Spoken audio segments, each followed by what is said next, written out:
So it's clearly me and Tyler tonight. Welcome to the Dynasty Playbook. If you're watching live, then I'd like you to say hello to Tyler in his new basement. Hey, Tyler, say hi. yo, how's it going, man? In all seriousness, we're finally back. I've got a new co-host. It's a buddy of mine. We've been playing in leagues for forever. It's Waz at What's Waz going on? NFL. So, Tyler abandoned us because he's kind of, just like that. So I figured, I'm not just going to let the playbook die. Where's the fun in that? But Tyler likes the picture of himself. The show's coming back. We're back for good. The plan is... Hey, you know who's not back for good, Drew? Is it Tyler? Oh, ruined. Fuck that dude, man. Fuck, this nasty. Tyler tastes like shit, man. Great start. Drew, I wanted to appreciate you, man. It's awesome kind of being invited onto the last podcast to talk about the draft. Fucking stoked. I read like everybody's stuff. I read everyone else's like draft stuff and listened to all their draft podcasts. I gathered all this information and I kind of try to keep as much as I could in my head. So everything that they say is usually factual now on Twitter. So because there's no more opinion-based thoughts, it's all factual. So I think I have all the right takes now. You see, and that's why I brought the playbook back, because, everybody else is operating under these facts and numbers and rules. And here it's more of a free form, I kind of make it up as I go along kind of feel, which, right. I mean, I like the change up. It's a better pace. So I guess you'll be the straight man to my bad cop. That's how it goes, right? Change of pace is pretty good, man. I'm dumpster diving into podcasts right now, and here I am now. I tell myself there's nowhere to go but up. So here we go. Oh, great. So we're just a higher level in the dumpster. Good news. There's some nice dumpsters out there, though, man. I mean, that's true. Unfortunately, we're not one of them. All right, we're already off the rails. Good start. I feel like we didn't really start on the rails all that much, so I think we're still trying to guide our way there. But pretty much the premise of starting back up the playbook is, with Waz, we're going to do the weekly show like we've done for forever, except, on a more consistent basis. But we're going to be separating the IDP into separate content. Waz plays in IDP leagues, but he doesn't. You probably put it in words better than I can. Yeah, I mean, it was just 2 seasons ago. You guys invited me to your first IDP league, and I think I did some like years and years ago, but it was like start 3 IDPs instead of a team defense. But you guys are like, hey, jump in this one where we start like fucking 20 IDPs a week, and I'm like, all right. So, and half the names I don't even know how to pronounce. I think that's like the thing with defensive players. So it's always a good start. And I try to rely on the Dynasty Playbook in the past to know what I'm doing. And at least I won one of the leagues last year by scouring the waiver wire and kind of reading up on some stuff. It's easy. Yeah, like if there's still guys out there that like don't want to do IDP, and it's like I found it to be really easy to kind of jump in, and it's just like having double the fun, right? Double the pleasure, double the fun. I mean, that's pretty much how we've ran every league since we started doing it together. Me and Tyler and you and Breeze and all them is, well, one was fun. Why not 2 QBs? Why not 2 tight ends? Why not more scoring for running backs? Why not this other made-up thing we can do? Everything's becoming more and more the norm. It's like if you're in a 1 quarterback league, you're like outdated. If you are in like if you're still starting a kicker or defense, you are a loser. You need to be doing like 4 flex leagues, start like 22 players, IDP, just have fun with it. Change up that scoring. Let's, balance it out. Make every position matter. No position left behind. Exactly. And with that being said, even though we're not covering the IDP on this show, we're going to bring back how it used to be, where the IDP playbook was an entirely separate entity. And there we're going to have an amount of rotating co-hosts that are fairly knowledgeable in IDP, and you've seen them on the show in some capacity. like half of Tyler's face. This is Tyler's actually smiling, and I feel bad for a lot of people that aren't watching this live, but yeah, this half picture of Tyler's face that I have is of his smile, which is a very rare sight. So you guys all missed out. Yeah, it was a sad day that we didn't get to be there for the one day Tyler's ever happy. But we should probably get into talking about like Some some football? football. Let's do that. I don't know how I feel about it, but I think we'll start off a conversation that we started in the Vox group the other day, and it's Mixon versus Cook in kind of that tier battle. Now, are we kind of at the consensus where they're 4 and 5 in every non-2 QB league? You know, Davis, Fournette, McCaffrey going 1 to 3, some order. No, that really seems the case in consensus. I think I'm a little lower on Cook. I think there's some of us out there, but we're all just kind of like push it aside and be like, you guys don't know what you're talking about. But yeah, it seems like when you're in one QB, it's that tier of Mixon and Cook after the top four. You know, who knows nowadays? You know, you got two different situations. I think I'm more favorable of Mixon's situation, but you know, each guy's got their pros and cons. Who knows if Mixon's gonna turn out to be a nutcase again or just do something stupid? You know what I mean? Cook is probably the safer bet, but does he have the upside that Mixon has? Is everything that we saw at the combine is that really, you know, the Cook that we're going to see in the NFL? We've seen his tape, dude. The dude he plays lights out, but it's not until we see him at the next level to where we're like, you know, can he still do that? And I'm a little weary on. You know, I like Mixon's role in Cincinnati a lot. I think it works out really well for him. I think he's going to do everything that Jeremy Hill can do, but better and more. Cook, on the other hand, you know, we're looking at a guy who also joined a really busy backfield with, you know, Jerick McKinnon's probably going to start getting more of the passing work. Who knows what Latavius Murray's going to do? He was very efficient at the goal line last year and the year prior in Oakland. But what, you know, how's Cook going to fit into that? We can't assume that either of those guys are going to jump in to, you know, day one, you're going to get the most touches. I think a lot of us have high expectations, but let's tread a little cautiously that, you know, they are still rookies. There are still proven veterans in each of those backfields. Who's going to be better down the road? Who's going to know until we start seeing some of the, you know, these congested backfields kind of get like, you know, less smaller and smaller. So I think the way I'm looking at both Mixon and Cook right now is the way I was looking at Gurley when he came out as a rookie, in that we were fairly uncertain about what his rookie year was going to look like, whether he was going to be able to play from the start. And even if he did play early on, was he going to be at full capacity? So you're essentially buying them knowing the first year is probably going to be, you know, at best you're going to break even. But I think it's when they have a chance to cement themselves the starting position. Mixon, with really just because the lack of good competition. Hill was, you know, taken in the third round, 3 years ago now. And even then he was, you know, the second running back taken, but he wasn't taken till still after Mixon was. Right. And Gio's going to have his role, but I think Mixon's going to knock Hill out of his touches quite quickly. And that brings up a really good point. Here's why I think Mixon has to be taken over Cook every time.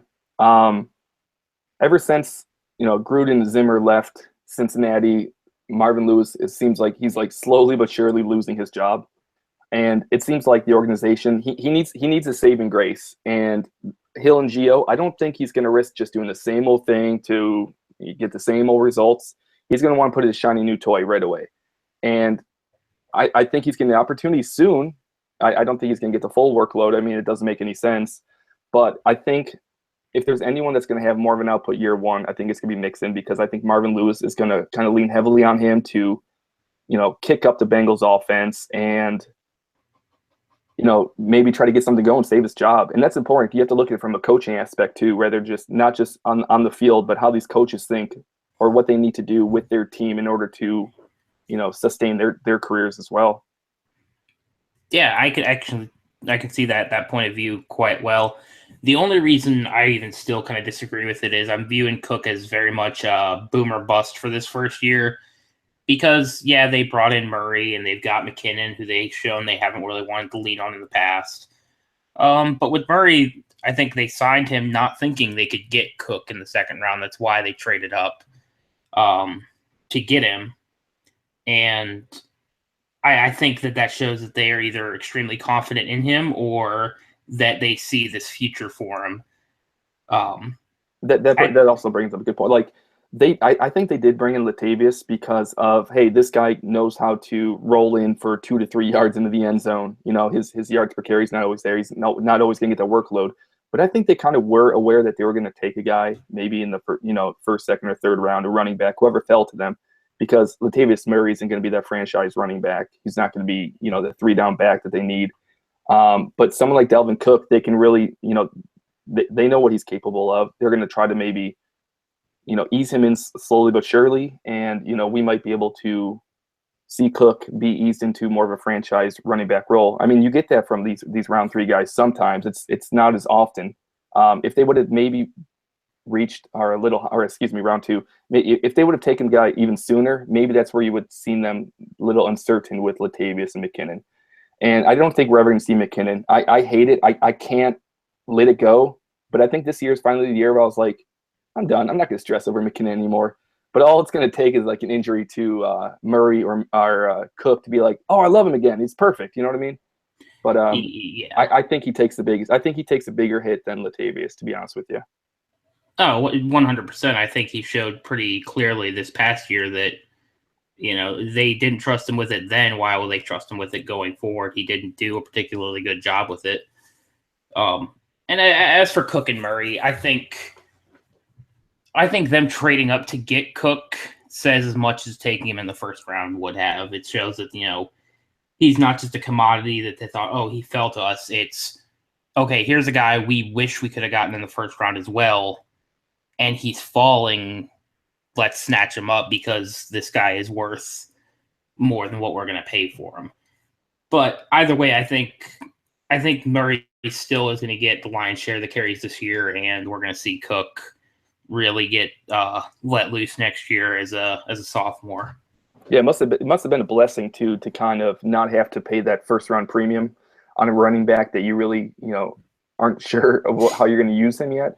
The fact that he fell to day 2 in the second round there is, I think it's like you can't pass that up. And then the only other running back taken in round 2 was Mixon. So it's like I think it was the same thing for each of them. I think both the Vikings and the Bengals were they're like, hey, let's get our guy, let's put him in a timeshare, let's see if he comes out on top. And you don't have to worry about that 5th year or anything. If he flames out after 2 years, 3 years, so be it. Yeah. And ultimately, me going Cook over Mixon boils down to I'm willing to overlook the combine in more favor of the tape, and I just like Cook's tape better than Mixon's. I think they've both got that kind of talent to where they could take over the starting job fairly easily, but I just see the more confident play and the higher upside play is Cook, because prior to the draft, and especially prior to the combine, I had Cook over McCaffrey and even over Fournette at certain points. So, well, both of these guys are also walking to not only crowded backfields but shitty offensive lines. Yeah, we don't know how they're going to handle all that pressure, without an all-pro line to help them push inside or out. But if you want to look at it this way, you got a guy like Fournette who went to the Jaguars. Mixon actually enters a better situation, better offense with the quarterback than Fournette did. We might see one of these two guys, Mixon especially, maybe even have a better year 1 production than someone like Leonard Fournette, depending on obviously the workload that he's going to get. But it wouldn't be shocking or surprising if by the end of the season we look back and be like, oh, that makes sense. So and any of these guys, they're all lotto tickets. It seems like all these guys that we wanted to fall into really good situations, not counting, let's say, like Corey Davis to Tennessee or Christian McCaffrey to Carolina. It seems like everyone else ran into like a really shitty landing spot. It just seemed like that way for me. There's like a negative on almost everybody that I was looking at prior to the draft. Yeah, I can definitely see that. I mean, it doesn't apply as much for the tight ends. The tight ends all seem to have fairly legit landing spots. Corey Davis is the only wide receiver whose landing spot I really liked at all. As for Fournette, I can actually see Jacksonville as a good landing spot. They've tried to put a lot of money into their offensive line. And if Bortles can play even, just barely below starter level, Fournette's got enough talent to make things happen. Plus, they've got a pretty stout wide receiver core that should help make up for, shit-ass Blake Bortles. But here's the thing. We saw it with I don't know if you know a guy named TJ Yeldon. Hey. See, Blake Bortles, like, he's so bad that teams will always overplay the run. It happened so many times last year and the year prior. I think they don't respect him at all. I think it's going to continue, and I think Fournette's going to have a really hard time making an impact, almost something similar that we saw with Gurley. You know what I mean? But that talent's there. I'm still going to take Fournette as the first running back. I'm probably going to take him 101 in most of my drafts over someone like Corey Davis, just because I love the kind of athlete that he is. I think he's capable of, everything. People say he can't catch. The dude is going to be able to catch some footballs. People are jotting him down for 0 receptions, or he's still going to be involved in there. They're going to work around the best player in the backfield. So when they start opening up a little bit more with like Allen Robinson and Marquise Lee and Allen Hurns, then I think Fournette's going to be able to spread out there, maybe with Yeldon out there as well, to get some hands on some footballs. So I think Yeldon could even be used as a decoy and push it out there to Fournette and let him plow through some people. Yeah, you mentioned the receptions with Fournette. I think that's really just an uninformed opinion. If you look at LSU, it's not that they didn't throw to Fournette; it's they didn't throw to anyone. It's why Dupree's passing game stats were shit. Same with Durrell's. I mean, they both look like mediocre reception numbers, even though they were huge market shares. Right. So that area doesn't concern me in the least. The reason I still differentiate Fournette and Yeldon, not just because of skill level, obviously, but Fournette's used to having to carry a shitty piece of shit garbage quarterback, because it's what he did essentially the entire time he was there. And I think he's more capable of carrying the team on his back than, say, Yeldon was. Who do you like better, Leonard Fournette or Todd Gurley? I like Fournette better. Even in PPR? Even in PPR. Okay. That actually probably makes me favor Fournette even more. So would you trade Gurley straight up for him? I would, in a heartbeat. That's a pretty hot take, especially because Gurley is already played some football. I know he didn't play great, but a lot of people, I think in retrospect, some of these guys that have like the 101, 102, and are looking at someone like Leonard Fournette, I say they do what they can to package that player with someone else to go get like someone like, in my opinion, a Todd Gurley. So you're not going to agree with that, but or David Johnson or just one of those guys where all the hype's gonna be on Leonard Fournette right now. Get rid of him, before he plays a snap. Take the field on this play and already upgrade your running back to someone who's more proven. I'm all for getting away from that pick or any of the kind of the top round picks. It seems like there's such a hefty premium on them, and I think there's too many negatives with a lot of these guys, running backs in that case. And I guess for me, if I'm not seeing David Johnson, Bell, or Zeke out of the trade, I'm not moving Fournette. He's probably my number 4, maybe number 5 right now. That's pretty low. Yeah, but Gurley's not in that top 5. I'd have Melvin Gordon over Gurley right now. I really soured on him after the season, and I know that's reactionary and all that shit that we preach against, but I can't help it. It's, Are you being as reactionary with Melvin Gordon? No, I liked Gordon after his rookie season, and I wanted to see him get a chance because they showed that he was willing and able to catch balls, which was always my biggest concern with him coming out of college. And once he showed he could be using the offense that way, I started being all about it. And then Woodhead left, so even more PPR passing targets are going his way, and it's that makes perfect sense. It's like I think I shared this on Twitter, and I've already made some moves. I don't think Gordon's value is going to be any higher than it is right now. There's everything looks too perfect for Melvin Gordon to where, I mean, there's a really low chance he's going to meet the expectations that these people have. He's gonna do everything in San Diego. He's gonna, he's not sharing carries. He's gonna be in the passing work. He's gonna get the goal line. I mean, is he really gonna do everything and stay healthy? I mean, you could turn a fortune for him right now. But if someone like you that has him higher than Gurley, others may not. I'm not saying like you can even probably do like a Melvin for like a Gurley plus, because there's that many people who are flipping shit, over Melvin Gordon and what he's going to do this year. But a new location, there's just a lot of kind of cautionary flags, and I don't think his value is ever going to be higher. Perfect trade high candidate for me. Even if you're competing, you can still trade those for like 2 or 3 competing pieces and be fine.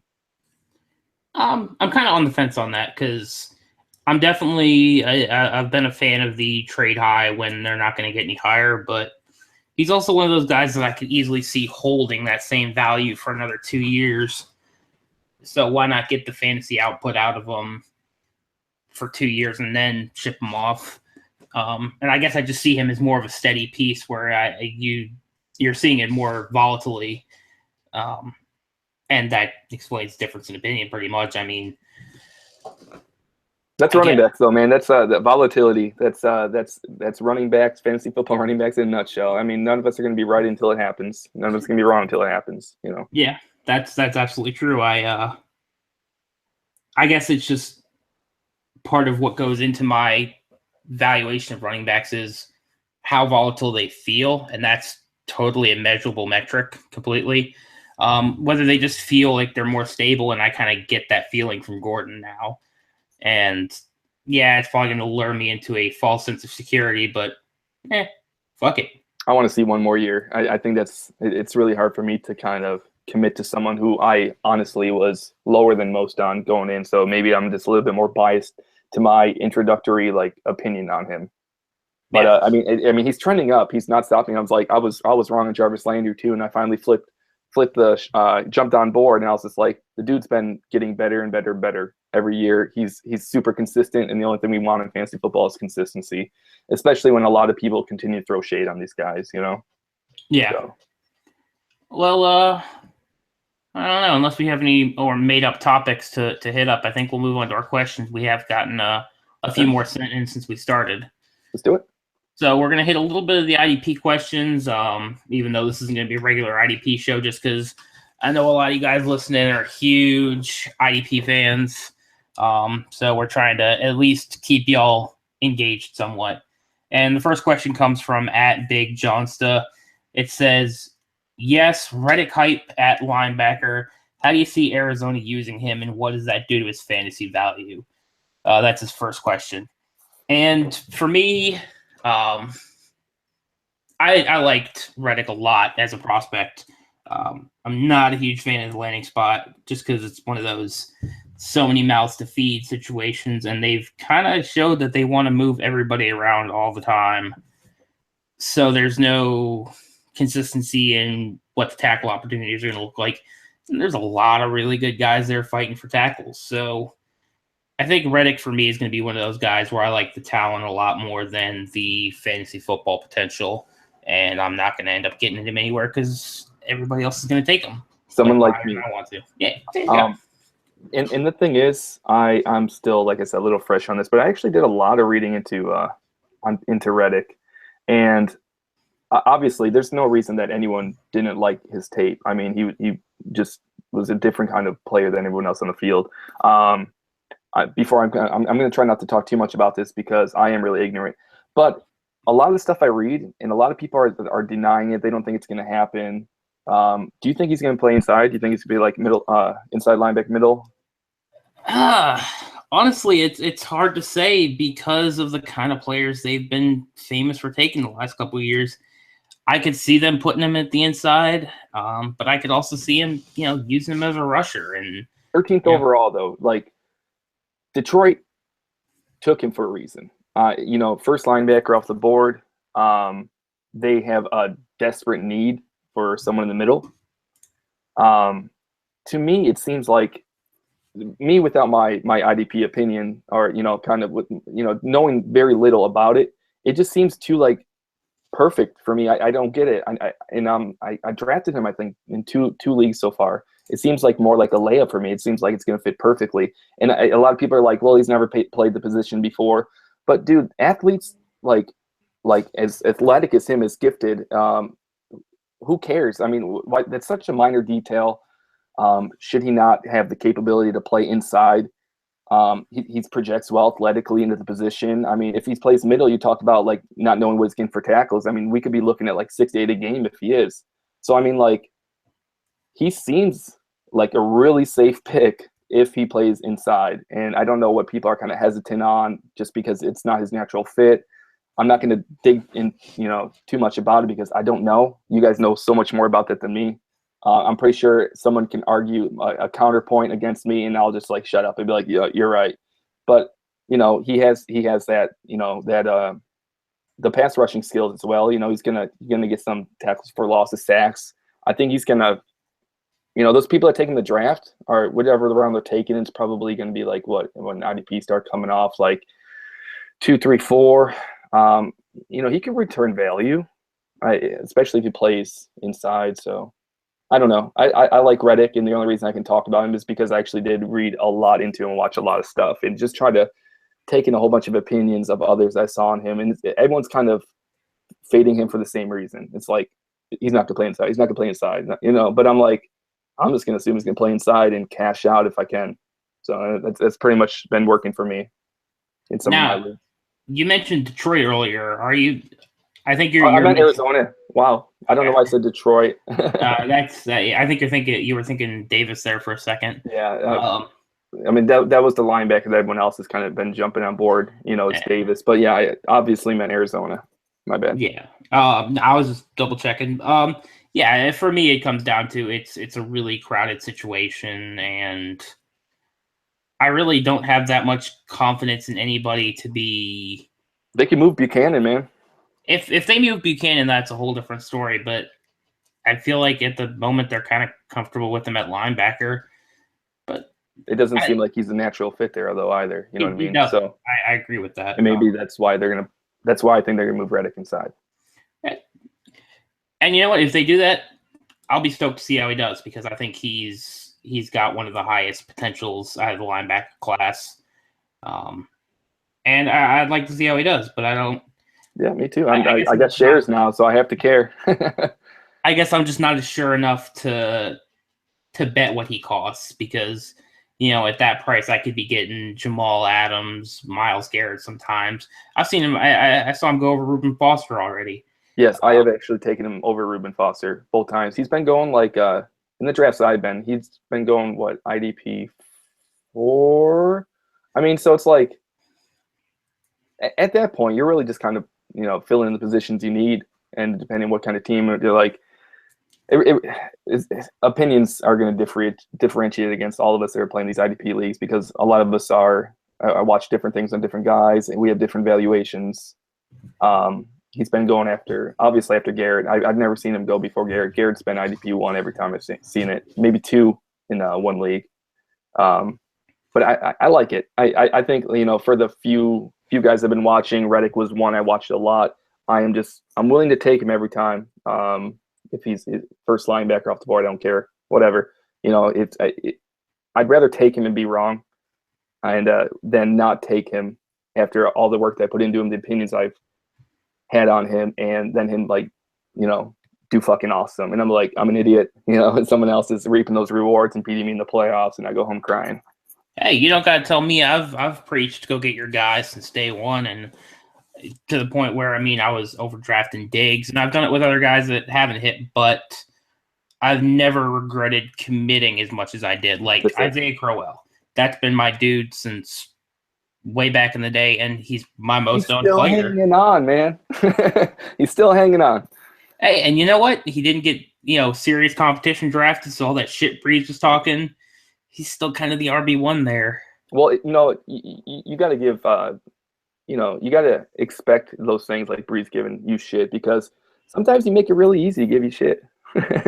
Oh yeah, no, it's totally easy, but it doesn't mean I'm not gonna defend my That's stance. right, and that's what I usually do. But I mean, it's all about we have no one to be mad at but ourselves if we're wrong on the guy, and I'd rather take him and be wrong. That's how I am. I love Reddick though. So to the big Johnsta, the guy that's new at IDP, he's all about that Reddick hype. The guy who's really good at IDP is not on board. So take that how you wish, and good luck. Oh, by the way, I beat Drew in 2 leagues last year. That happens. But did you beat me because of linebackers?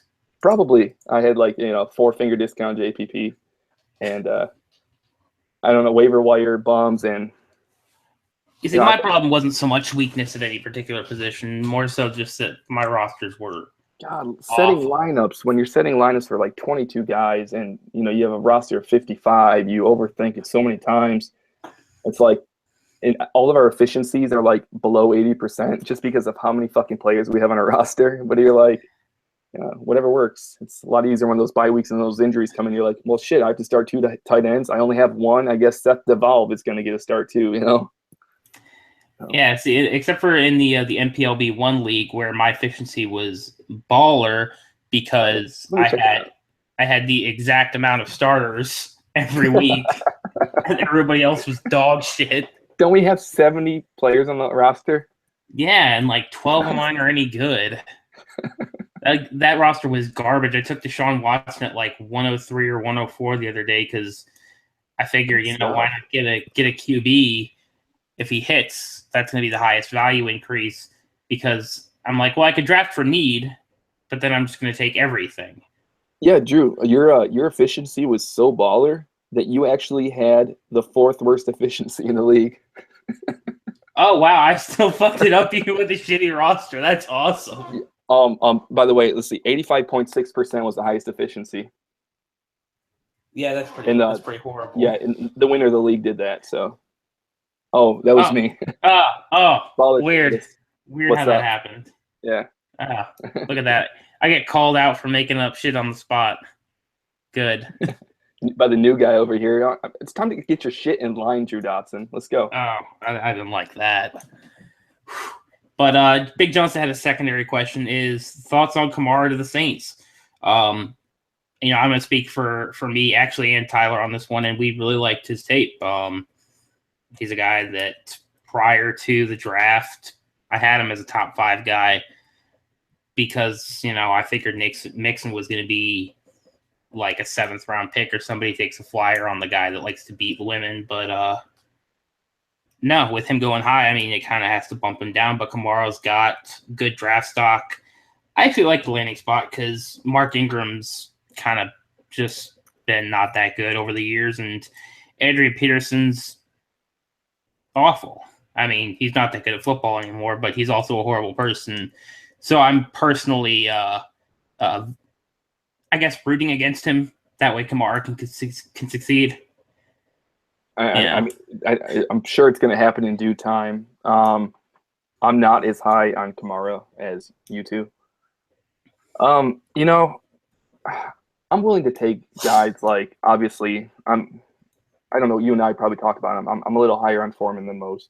I would take Hunt over Kamara. Kamara could work out. I mean, everyone keeps talking about, is he going to be used like Darren Sproles? He could be. You know what I mean? Ingram started to see a lot of targets. Kamara could start getting those. If they have that, if they really want to fill that Sproles role and they actually make an effort to do so, the opportunity is there right away for Kamara. And Peyton, like I was saying about Lewis over in Cincinnati, he's hanging on for dear life his coaching job after those last few abysmal seasons. But Kamara's got his new shiny toy. Yeah, we all know that Peterson and Ingram exist there now.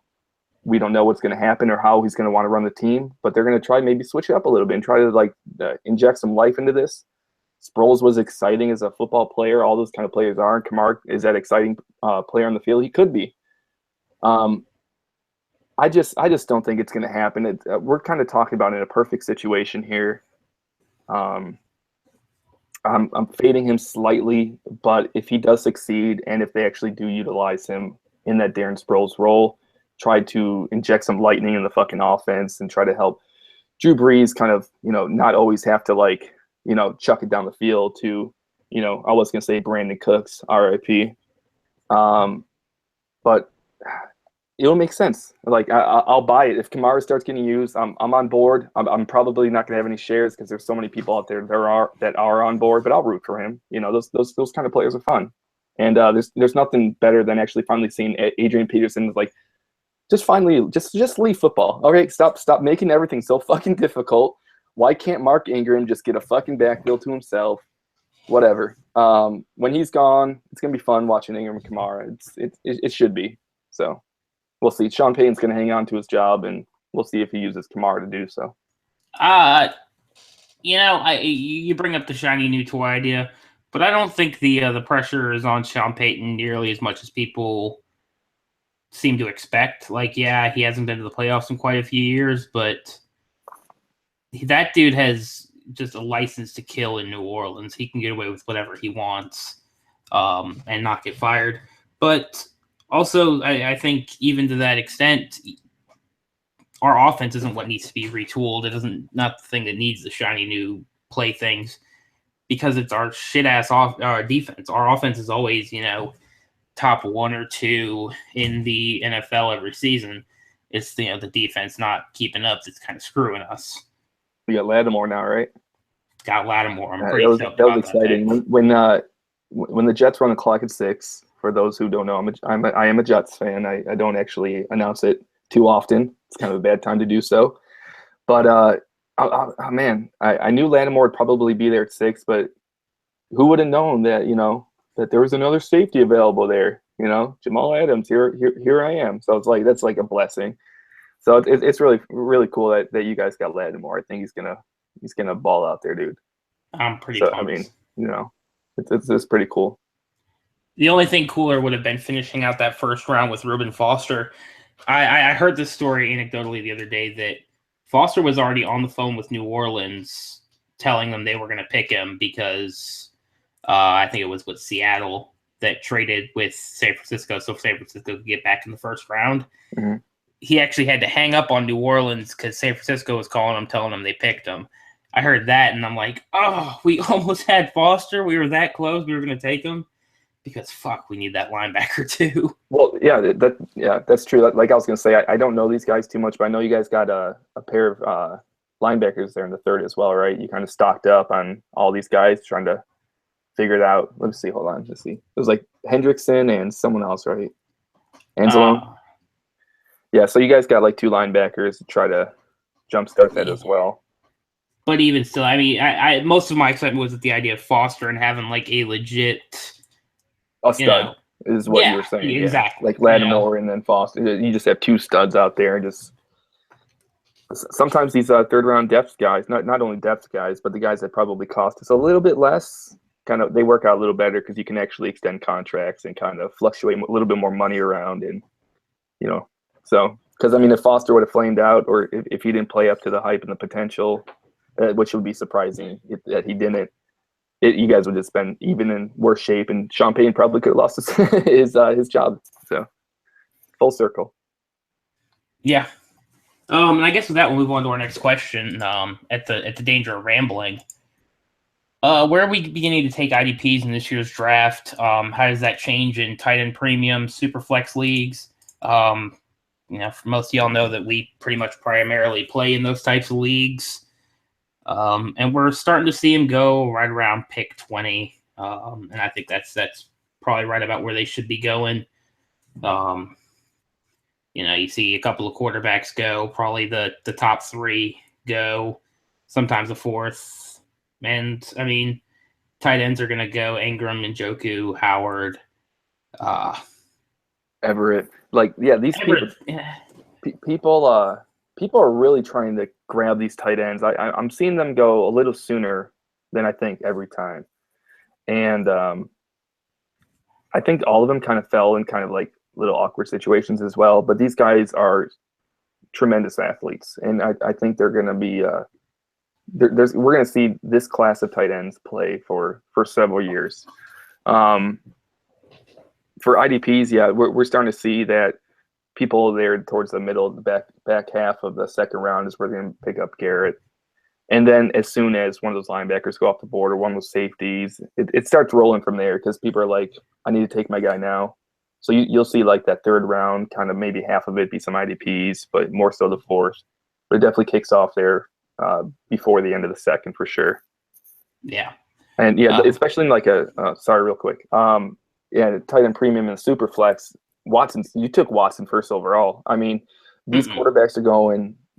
If you need a quarterback and you're playing in a super flex or a start 2 QB league and you need one, you're going to have to grab one of these guys. Trubisky's falling a little further because people are just assuming that Glennon's going to continue to start this year. It makes sense. I think people are seeing Watson as he's going to start the soonest, and maybe he's in one of the more favorable situations, which is true because, I mean, anything's kind of better than playing quarterback for the Chicago Bears.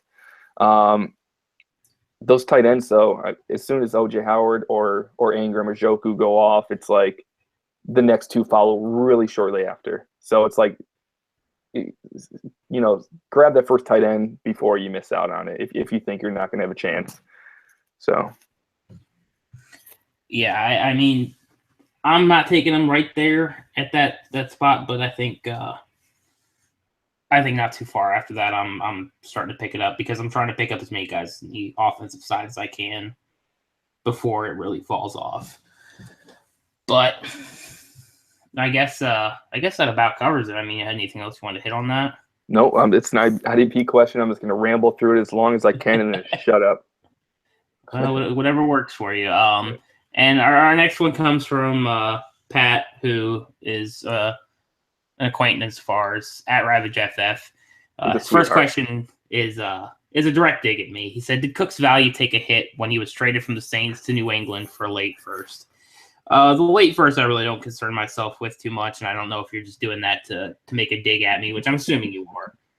But he had 1 year left on his contract. He's even if you can count the 5th year option, there's no guarantee he's signing with them again after those 2 years. So the investment can't be too heavy. But I really don't think Cooks' value takes too much of a hit because Edelman's getting older. Amendola is old already.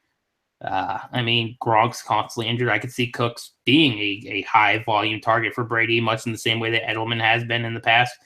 And you have, not only the hands that Edelman can also offer, but I think Cooks is more elusive. He's going to get more yards after the catch, and he's going to add another layer to the offense that Edelman didn't.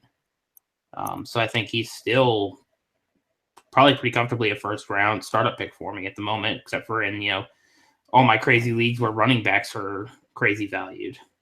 No, yeah, we were chatting about this a little bit before we got on the air, and everything you said that I'm totally agreeing with that. The thing with someone like Brandon Cooks, a lot of people think he's going to take a hit because of the crowded receivers in New England, but Brandon Cooks is a target hog.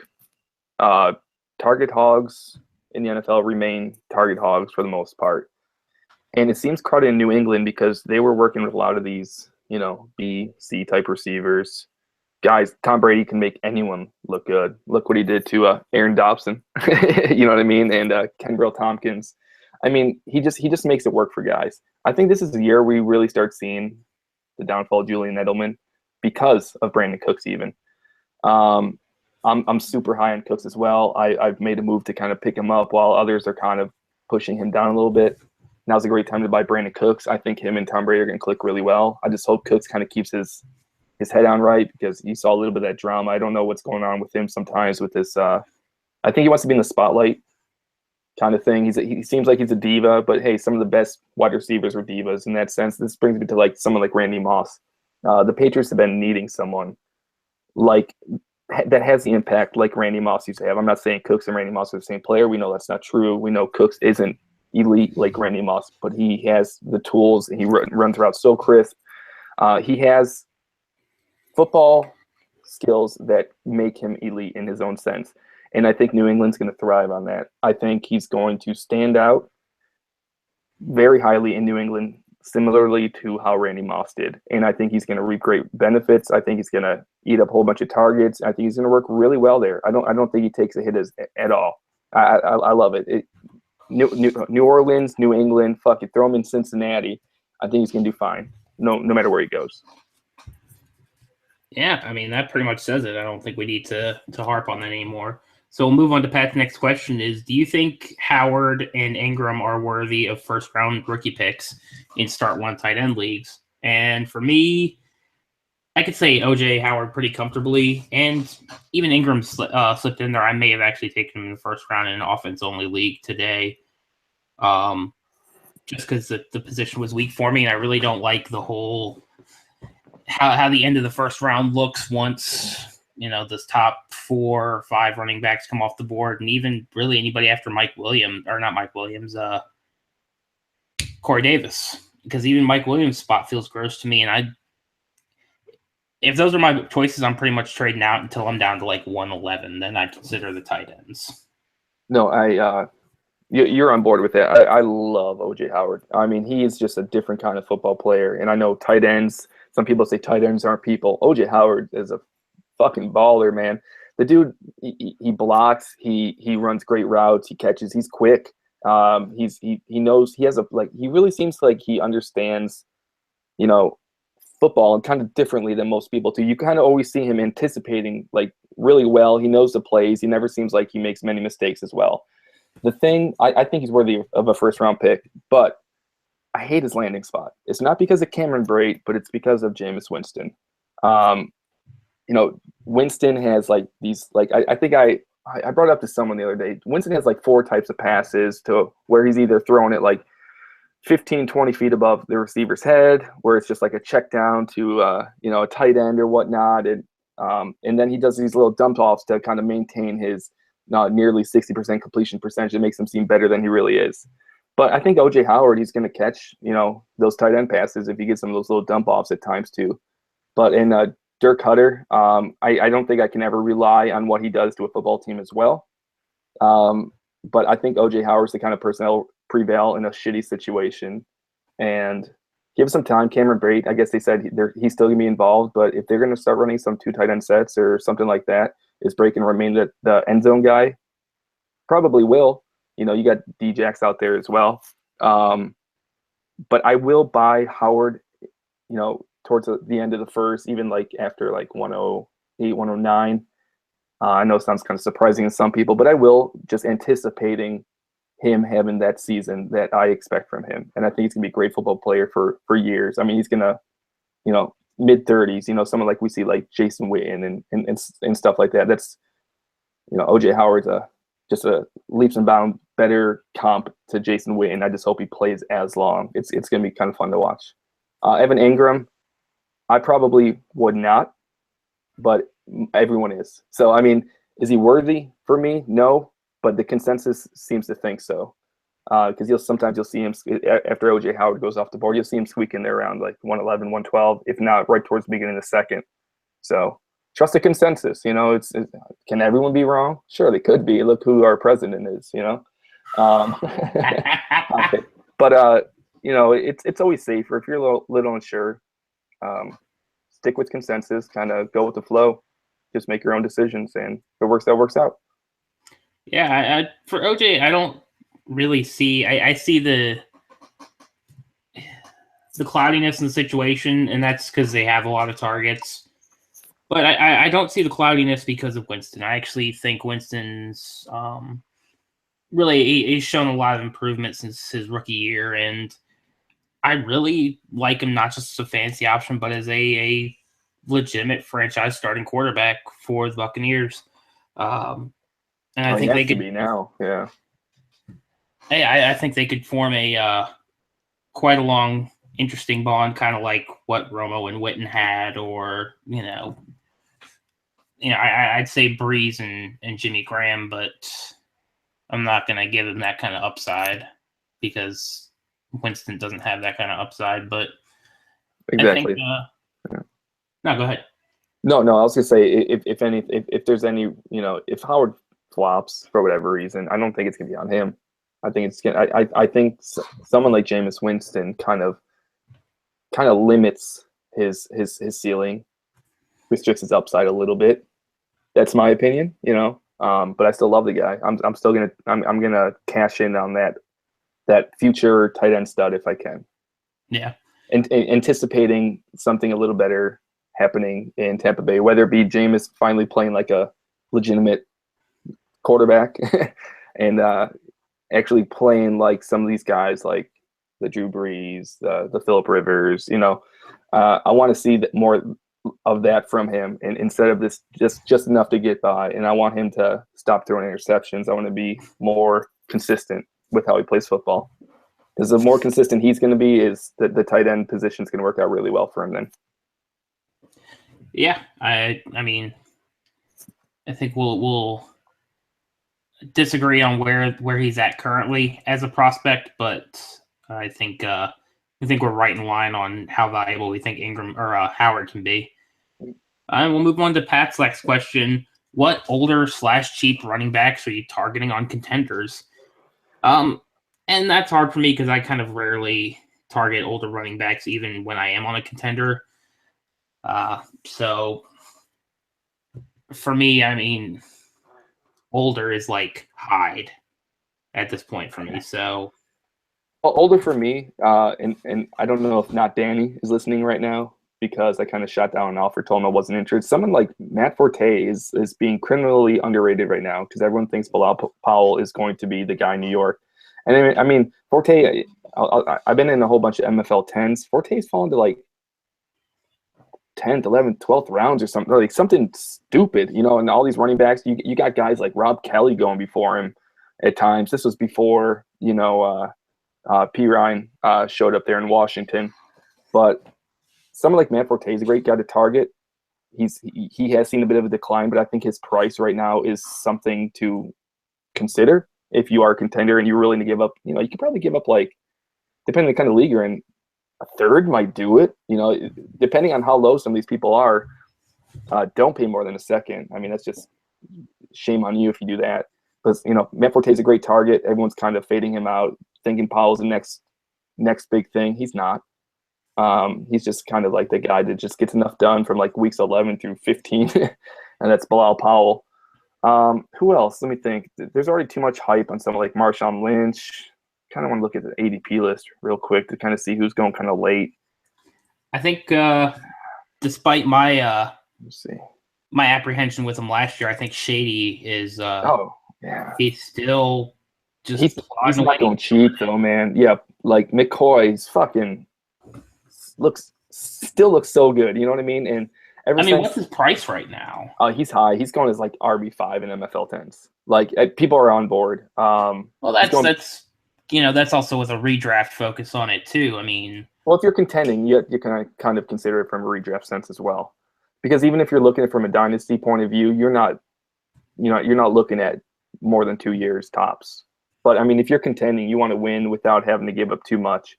Someone like McCoy still might be a little too pricey, unless he's on like a team who just got him in a dispersal. He's like, I need to focus on 2019. If he's got McCoy, dude, throw him that second right away. He might even take it. You know what I mean?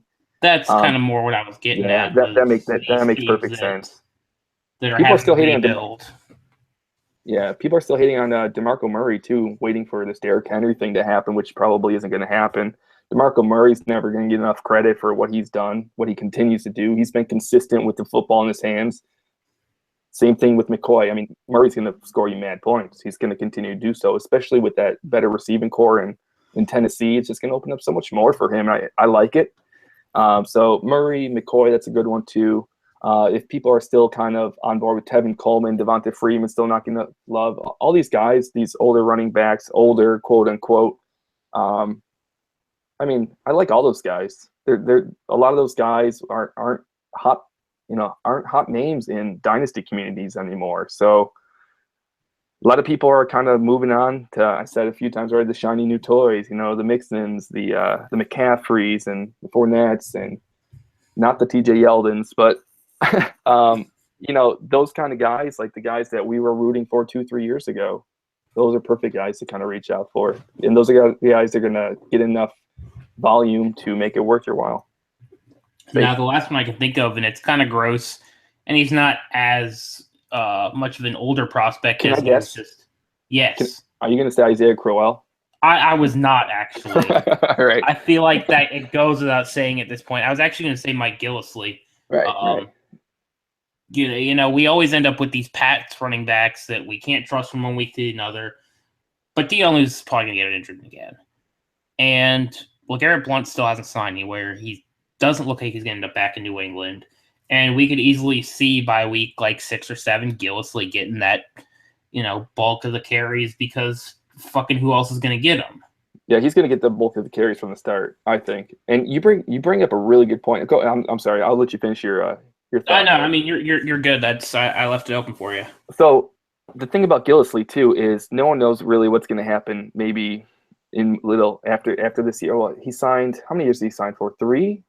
It was like it was no more than 4, whatever it be. I think he had guaranteed money through 2 years at least. I think there's gonna be a lot of uncertainty. If you're a contender, you know what you're gonna get from Gillislee this year. And a lot of these dynasty younger teams they may not trust him as much as they're gonna trust someone like I don't know who's going around him, like someone like Pro Size, who's kind of taking a hit, but they're like, we still love Pro Size. Like I like him more than Gillislee because a lot of people still don't even know what Gillislee's capable of. They saw him, playing the Carlos Williams role to LaShawn McCoy. It's kind of a blessing to Gillislee in that sense. The fact that Carlos Williams is a fucking nutcase and kind of walked himself out of football, and McCoy just needs a breather every now and then. I like Gillislee a lot this year. I'm so on board. Future years, you never know with New England. It seems like they bring in like 6 new running backs every year and kind of test some guys out and shuffle it around. You know what you're getting this year. Buy him if you can get him for cheap enough. Don't pay more than a second. So, shit, I probably late second tops. Yeah, tops. I mean, I probably if you sent me Mike Gillislee for my second, I would probably say no. So I'd have to be in a pretty desperate position, right? I mean, let's say if you're desperate because like someone like Kenneth Dixon, who's going around the same time, is out for the first 3-4 weeks. If you really need to pay Mike Gillislee to get you through those weeks to get you by, fuck it, do it. As long as you're kind of guaranteeing you're going to get top 2, maybe. Otherwise, it sucks to be you. Yeah, to me, I look at it like, he needs to be your number 3 running back if you're starting 2. Have him to where he can sit in, he can fill in as your starter, but if it doesn't pan out, if New England does New England things, that you're not just completely fucked, because I could see just as easily a scenario where Gillislee gets, one hot game and then doesn't touch the ball more than 6 times in a game. Thank you for that message. I don't know if Tyler got to see that, but he's watching. He's over there with the lotion, the tissues right now. Oh hell yeah! So I'm be doing when I get done because I get to edit this. All right, now edit that. How far? But I think that covered that pretty good. Let's move on to a couple of last second questions we got since we've started. Do it. Dynasty Doc at DFF. Fuker. I don't even have a guess. You nailed it. Perfect. Well, I mean, I tried like 4 things. Which one nailed it? Drew, you can't do wrong, man. All right, fair enough. He wants nothing but Devi.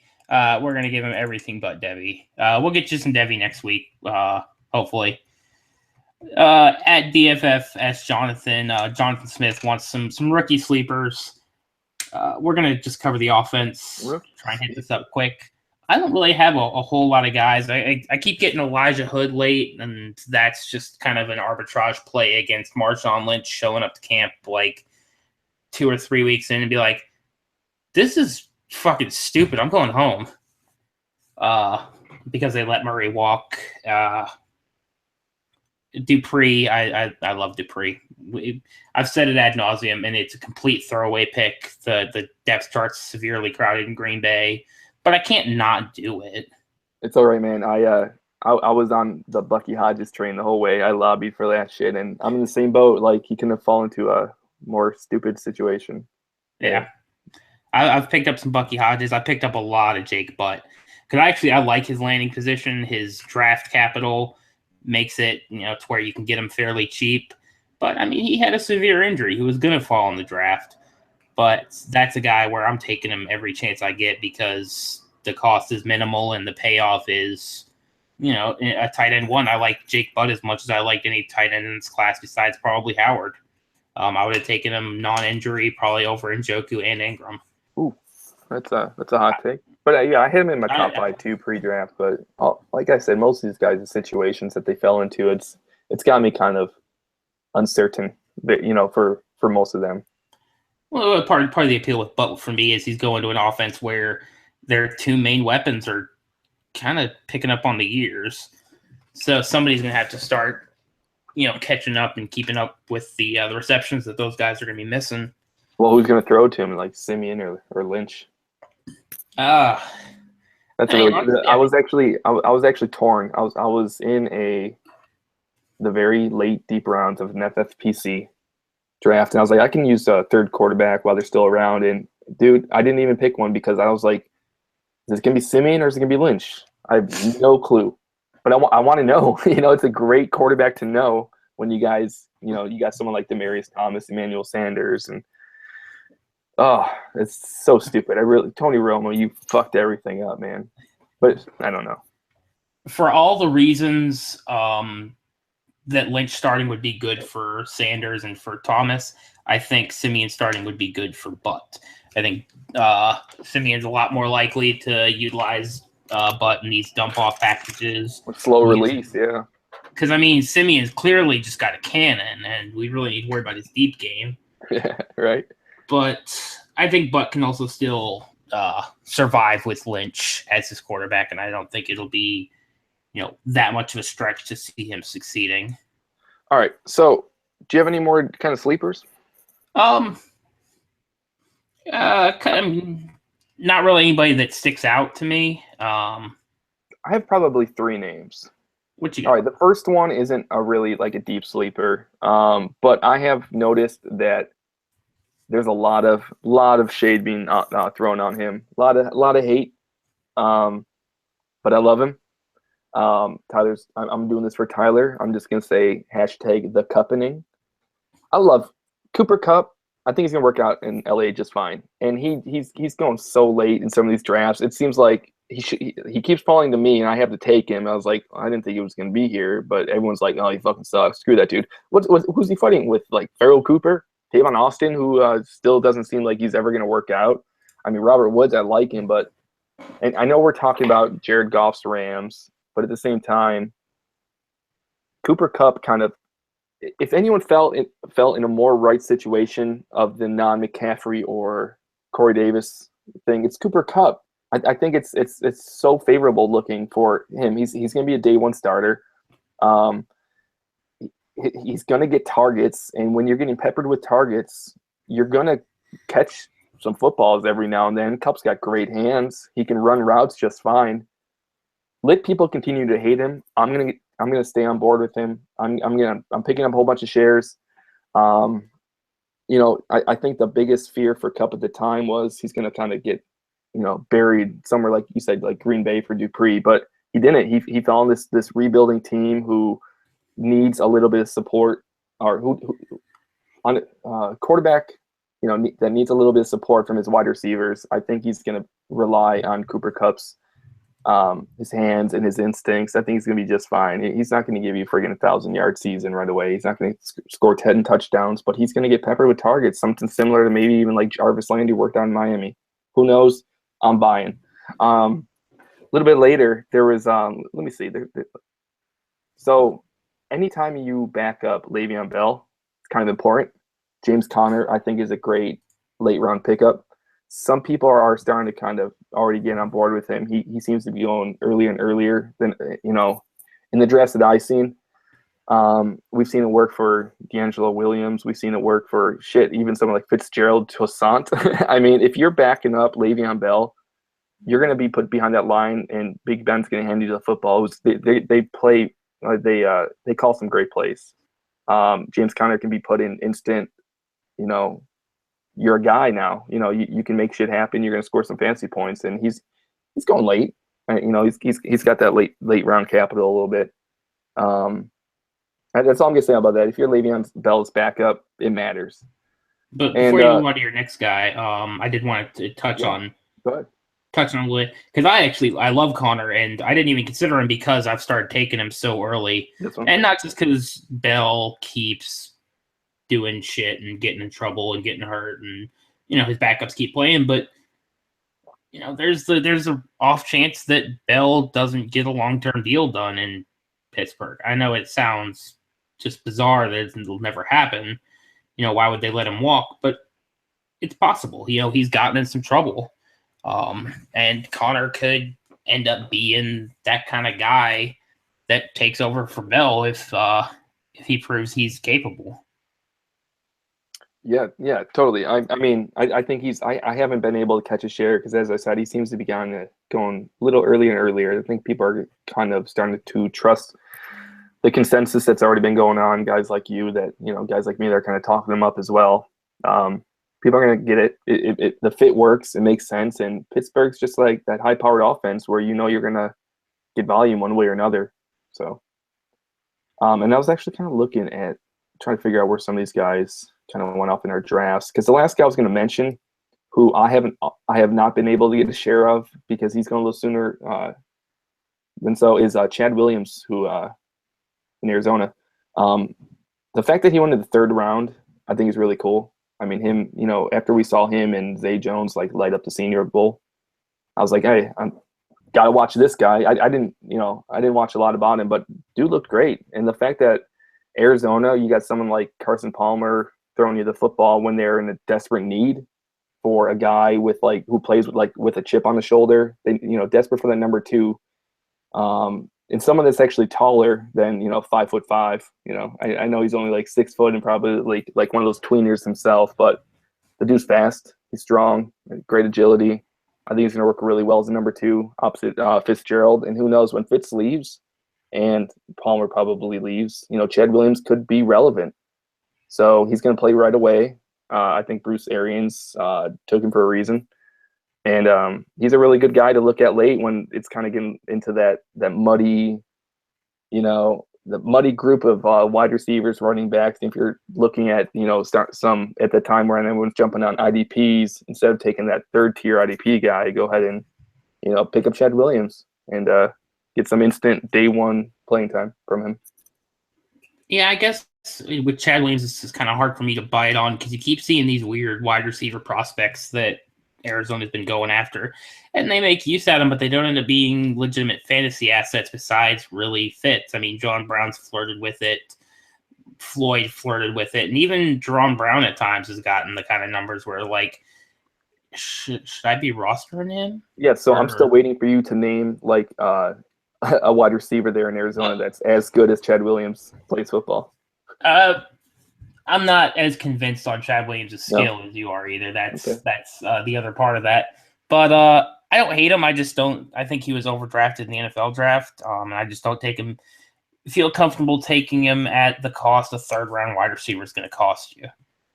If he was going, a round later, he'd be a lot more likely to be on my draft list. But he's just going a little too high for me to be comfortable with. Yeah, and you also have the risk is he going to keep his head on straight? Is he going to play cool? Is he going to stay out of trouble? That's another risk in itself. And, Arians won't take that shit anyway. So I think one little fuck up, he's going to get put in the doghouse and we'll never hear from him again. But he's worth the risk right now, I think. I don't know. I can see that. I mean, the nice thing is if he ever gets cut, he'll get to go to a Super Bowl team immediately and pick up a ring for doing nothing. I mean, I worked for D-Will, right? The thing is, Sheldon Richardson can get picked up by anyone. It doesn't seem like anyone wants to deal with that. I don't even think we could have got a 4th rounder for him. It seemed like, who knows? You got to be wondering what's going on in his head, because this rumor has been going on for like 2 years. Not once has he been like, maybe I should get my shit together. Some people, man, it's what they do. It's all right. We're not going to get into some deep Dr. Drew talk now, but So we got probably about 5-10 more minutes to hit up couple of All right, let's fire. Rapid fire. Let's go. All right, favorite third round rookie target. I think we kind of hit the late round guys well enough. Who's the running back with the best value in Green Bay? That's actually going to follow up on the last question, and it's the Williams cat from not Boise, from BYU.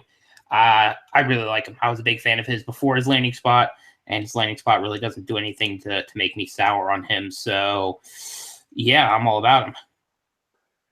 Not Joe Williams. Joe Williams is the dude that went Jamal. Jamal. Yeah, Joe went to San Francisco. I actually like Joe Williams more than Jamal, but I mean, we're not going to go into kind of rankings right now. The thing is, if you want to take, who knows? Like, here's the thing: it's a fucking gamble right now. Is it going to be Aaron Jones? Is it going to be Jamal Williams? We don't know. One has a 4th round draft capital. The other one has a 5th.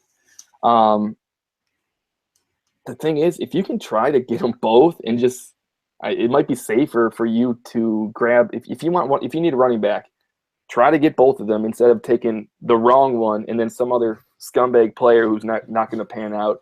If you got Aaron Jones and Jamal Williams, one of them's going to start, taking the reins from Ty Montgomery, and they'll work out. So you're like, hey, it worked out. Just try them both. I don't care. It doesn't really matter to me. I don't think either of them are, light years ahead of each other. I like Aaron Jones a little bit more personally, but I could care less about taking either of them by themselves. All right. And by the way, these last few ones have been coming from at @JustinTime_New York or NY. Favorite rookie quarterback? I think I pretty thoroughly put my foot down there was Deshaun Watson. I took him at 103 in a 2 QB league.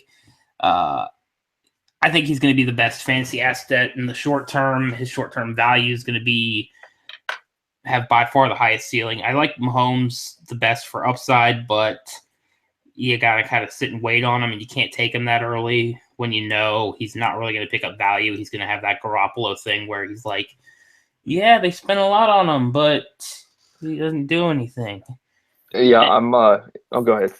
And I was going to say, and then just Trubisky's situation is just poo. It's just horrible. There's just so many not good targets. That's absolutely right. I mean, pre-draft, pre-combine, I was on board with Mitchell Trubisky, man. I was like, this is a dude. The fact that San Francisco traded down and then he went to Chicago. Like, if he would have went to San Francisco, it would have been like, hell yeah, dude. Perfect situation. I did not want him to go to the Browns. He would have sucked there too. I didn't want him to go anywhere else. Like, San Francisco seemed like the perfect landing spot, and I was praying, and I was like, hey, he's not going well. Let's go. And then 49ers trade down. Like, what is happening? Right now, though, my favorite it's got to be Mahomes. You got to kind of rely on that. And surprisingly, if I were to just kind of forget about the whole Watson thing because he's gonna be too rich for me, and don't do Kaiser because he's in Cleveland, and I was never really a huge fan anyways. I know a lot of people don't like Davis Webb, but Eli Manning, even though he's like Iron Man, he's going in he's in his mid-30s. He's not gonna be around forever. I know Ryan Nassib didn't work out, but just because Eli never gets fucking hurt, Davis Webb could be relevant for a 3rd round draft capital. If anything happens to Eli or Eli hangs it up after a year or two, Davis Webb could be a thing. So I mean, I'm willing to kind of, it's one of those two. Give me Mahomes for the price of high, and give me Webb for the price of dirt cheap right now. Yeah. Yeah, that's pretty much all I've got on that. Excuse me. How does the new guy take his Oreos? Waz, what's your preferred Oreo intake method? Oh man, probably too many at once. No, I'm just kidding. It's Oreos are dangerous, man. I haven't had them recently, but every time I have a package or a sleeve of Oreos sitting next to me, you don't stop at 1 or 2 or 3 or 4. You stop when they're fucking gone. Dunking's cool, but I don't really do too much milk anymore, so I'm not really sure about that. I don't know the right answer. I just want everyone to hate me, so I'm just gonna say I just fucking crumble them up and just throw them in the trash. Holy shit, Batman! No, I'll just eat them normal, like a normal fucking human being. Oh, you and Tim with your dry fucking Oreos. It's all right. We're dry lubers, man. Team dry lube.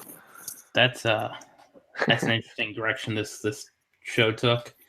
But that's about sums up our questions. I know you guys sent in a lot of IDP questions, didn't get answered. I'm going to hold on to those and move them over to when we do our first IDP show. Look out for the announcement for that. From trying to get a schedule going where we're recording fairly regularly. Sunday nights not necessarily our laid in stone time, but we were both available, and we kind of wanted to stop just talking about doing the show and actually get it done. But I really enjoyed the show. I think we got a lot more information out than when we normally do with me and Tyler, which is good. But it's I'm been not a long burnt time. out yet. That's why. I will be. It's also been a long time, so I'm extra rambly. Trying to get my speaking. I have no idea what the fuck I'm trying to say. Words are hard. Words are hard, man. Pretty much just I'm trying to get comfortable with talking to the computer again. It's been a while. I've been stumbling around on a lot of my words. Y'all have heard it, but we'll sharpen up fairly quickly. If you got some encouraging words for Waz, send them his way at Waz NFL. If you have some demeaning words, send them to me, so that way I can share them with the rest of Twitter because I think it'll be funny. But I think we did a good show. I think we're setting up for success in the future. We're all right. We'll see how it works out. I like to ramble sometimes too. It's really easy when you're comfortable talking about a topic that's been discussed for at least over a week now, all over Twitter. So it's not like any of this is like right off the bat. Like I said, it was an honor being invited onto a podcast. It's last to talk about the draft. I feel like I'm getting fucked with. I'm a little disappointed that I messed up my my little Tyler mask, but it was worth eating. So just look at that smile though. Yeah, I'm actually surprised there's not like a cigarette hanging out of his mouth right now. So. I bet you there is in real life. Probably. Dude's probably sleeping now though. But yeah, hey, it's 10 o'clock, man. It's almost my bedtime. It's almost my bedtime too. So I guess we'll call it a night. Guys, thanks for coming back and watching us. I know it's been a while, but hopefully we don't leave you stranded like we did this past off season. And I want y'all's feedback. Do you want us to go back and evaluate prospects that have already been drafted, do their tape, and kind of give an updated look on them, or do you want us to just get started on next year's guys? The next year's college prospects that you may or may not be watching, or that you might be drafting in your Devy leagues. Just tell us what to do because we don't want to do it. I mean, we'll do it, but we don't like having to make decisions ourselves. That's really where it comes down to the problems. If you tell us what to do, we'll do it. We're horror for the fantasy football community. Let's go. Yeah. All right. I guess with that, we'll call it a night. This has been the Dynasty Playbook. I'm back to being your host, Drew. You can find me on Twitter at DrewDotsonNFL, and with us for the first time and hopefully for a long time going forward is Waz at WazNFL. Thanks for joining us, and we will see you again next week.